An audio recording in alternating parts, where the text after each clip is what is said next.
In this first video of the melody unit, we will explore the idea of pitch. Now, before we talk about the idea of pitch, let's actually define the name of the unit, which is melody. What is a melody?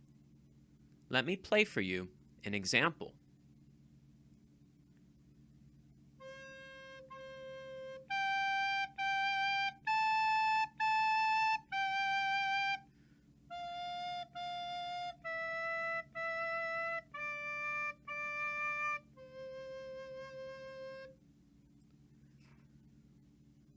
Hopefully you know that song as Twinkle Twinkle Little Star.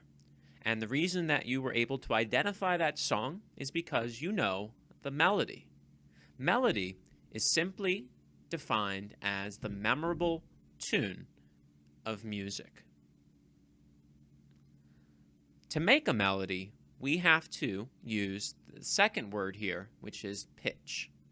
Each note that I played on the recorder has its own pitch.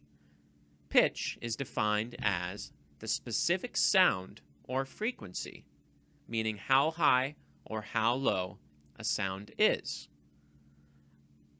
Most musical instruments have the ability to play pitch, so notes can sound either very low or very high.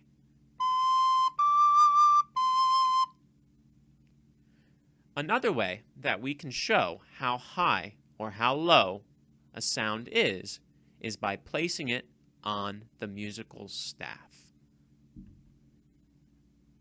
We read music according to a 5-line system known as the staff, which then shows the pitch and relationship of that note to others. If we take a look at Twinkle Twinkle Little Star, we see how the melody is created. Notice that while the staff is 5 lines and 4 spaces, there is still an opportunity for certain notes to actually be below and above the staff. Many of these will use something called ledger lines, which we will discuss in a later segment. While we're looking at this example of Twinkle Twinkle Little Star, I do want to point out why this is such a strong melody. Notice that there is a lot of repetition in this song, and that the song itself is very smooth. In fact, if I were to draw the contour or shape of this melody, you'll see that it is mostly very plateaued with very small steps in the song.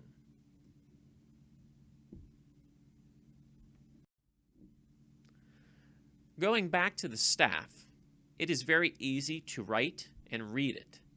It is simply 5 horizontal lines, evenly spaced apart.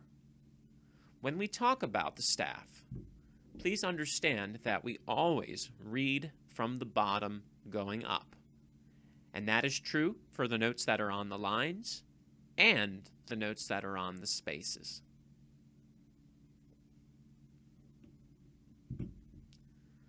Going back to an earlier segment, we talked about stems going either up or down, depending upon their placement on the staff. If a note is either on the first or second line or space, notice that the stems point up. If a note is on the 3rd line or higher, notice that the stems go down. This is a way to keep the music looking neat and organized, and also making sure that it doesn't bleed into another line of music above or underneath it.